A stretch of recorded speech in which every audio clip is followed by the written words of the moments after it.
good. You've got Enzo and Cass, who are hot as shit, and Enzo's back, and that... Yeah. What is it? Uh-oh. So I started coming around on that thing, on the Enzo and Cass thing. No. And then, like, he got injured, and I was like, oh, okay, like, Big Cass is actually getting it done. Like, I'm liking his look. I'm liking what he's saying.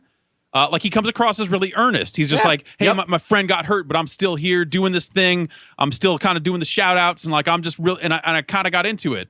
And then Enzo came back, and I was like, man, this guy kind of sucks. Enzo? Are you fucking kidding me? He's so good. He's got great energy, and he's running around saying fucking bada bing, bada boom. Like, what the fuck is this fucking bullshit? Like, Zack Ryder already did the fucking Jersey thing. Nah, man, this is Zack Ryder is from Long Island. He's clever and weird, but also like really like shitty. He's just out there saying like, I'm all the way up. He's gonna fucking reference the hot fucking rap song to try to fucking get a thing going. Like everything about him coming back kind of made me sad because I was like, man, Big Cass is actually showing something here, and I'm liking it. And then Enzo, like, there was a while that I was kind of liking Enzo, and then I was like, this weird, you need more rap talk, you need more rap talk, and I think it fucking sucks. Jeff, you need I think more it's fucking pathetic. Weird Italian dudes who are way too into hip hop culture. You need to be from New York, or this is a.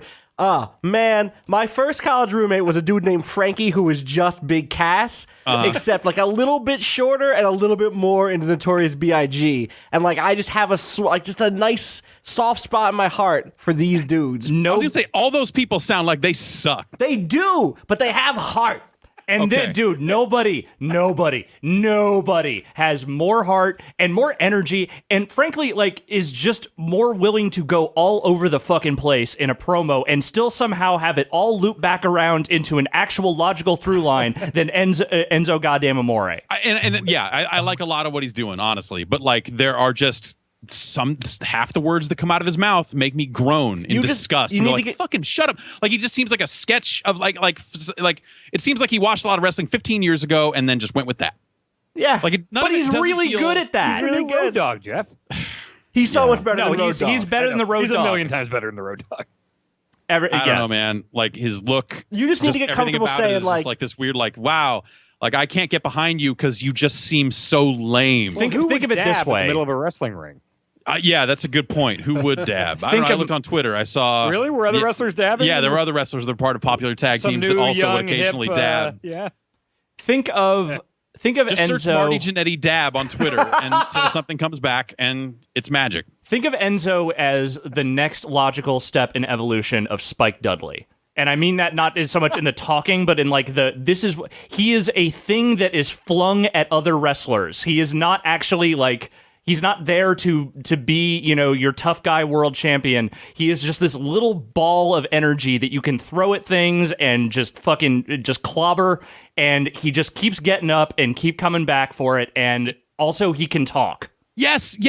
I see all of that. And like, I'm looking forward to seeing what they do from here with him kind of coming back and getting back in and doing stuff. But I just wish he was like maybe 10% cooler. You just got to get used to saying like, this motherfucker over here, here's $10, go get us some 40s. That's in my experience dealing with Enzo Amores of the world. That's how you get to love them. Have you seen his old MySpace page, which somebody found and posted?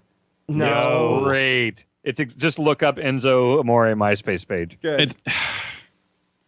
It comes across a little too lame for me to like get behind him. It's specifically like this bada boom, like this. He's been doing it's that the forever. catchphrase part. I get it. I know. It sucks forever. Like that specific phrase. What about? I think just it sounds like it's like. Did you watch a lot of Sopranos? It's like what? Like to me, it just rings as like. Well, The Sopranos is an old show, and like talking like stuff that you can remember. Like it just like what's next? Is he gonna like talk like? Call people so money? Is he going to start doing swingers shit next? Like, it's just like, it just seems pathetic. No. I think For one thing, there's always going to be a ceiling that's a little bit lower than what I think most people who follow pop culture will want from wrestling. Wrestling is always a few years behind at the absolute Doesn't best. have to be. No, I know it doesn't, but like He we're could not do there. it. He knows We're best. not He could there do yet. better. We're not there yet, and we're not going to get there. Like the closest we have right now is the New Day, and the New Day is like the WWE just discovered what memes were. You know, like Yeah. Hey, they I had love Grumpy them. Cat host Raw. I love them, but they are still like a little bit behind where the rest of pop culture is. You know, like Xavier Woods telling women to slide into his DMs on Raw is the most fucking like in the exact moment of pop culture, like capturing that spark that they have been in years. So I'm telling you, like, I realize that what you want from Enzo is for him to just ditch the catchphrasey bullshit and just capture the zeitgeist and just be that ball of energy, but like more relevant. Or have his own, like, just have better catchphrases that don't harken back to a simpler time. I do wonder Like, just- how much of that is just like, all right, you're moving up from NXT. I'm ready to reinvent this. And then, like, no, you have to keep bada boom, realest guys in the room. Like, that's what you did at NXT. Like everyone has to have a line. right. And that's your line, and you can say whatever else you want around that line, but you still have to say that line. For a while there, I thought they weren't going to let him say what is it, Smack Talk or Skywalker, because Yeah. Disney is very litigious. To be fair, Enzo says bada boom. Carmella says bada bing. She has a choker now that says bada bing. Okay, great. That's different. Hottest chick in the ring. Bada boom. Realest guys in the room. How you Yeah, doing? right. How you doing? It's How cool. you doing? It's just, it could. How you doing, Jeff? I even like that they spell soft wrong. Yeah, me too. Yeah. It's really good. That's good. That's a good. It's like when they do it, it's wrestling at its most wrestling. Because it's just like, here's a fucking thing that we can kind of put our fucking stamp on and fucking put on shirts and trademark, and the crowd is going to yell it, and he's just going to hold a microphone up into the air like the fucking Outlaws used to, and like, great, awesome. All right, I have a new way of making this work for you, Jeff, which is you have to think about the intro when they come out and you hate that shit as like a bad interlude on a hip hop record, or like the first 30 seconds of a really good track where it's just the guy saying his name a lot. And then like just zero that out, but get to the meat of their promos, and they're going to be really good because that's when they're getting inventive. Man, when Enzo was clowning on the Dudleys before he got injured, like that bit where he just went ham on them. He may have been too smart for that crowd. Yeah. Well, I love in that when he bit. does all of his weird references and stuff, and you don't even know what the hell he's talking about. But then he'll just throw in also you're ugly as hell.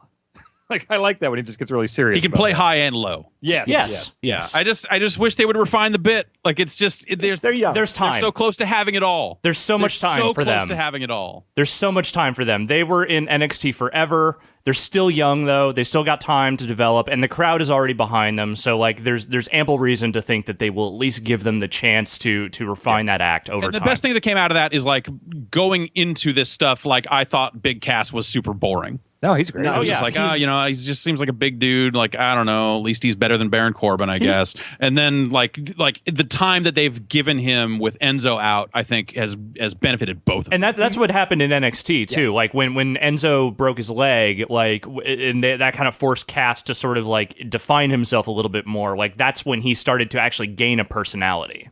Cass is Test if Test could wrestle and talk. So he's not Test at all. Well, they're both very tall and have tall. long hair. All right. He is what they wanted Test to be. He's He's going to marry Stephanie McMahon. Okay. It's going to go great. You know how Big Cass is 7 foot tall and you can't teach that? Yeah. Big Cass also has the things you can teach, but Cass just didn't learn. You got to cast the test. Yeah. How to cast the test, yes. Well, at least on that front.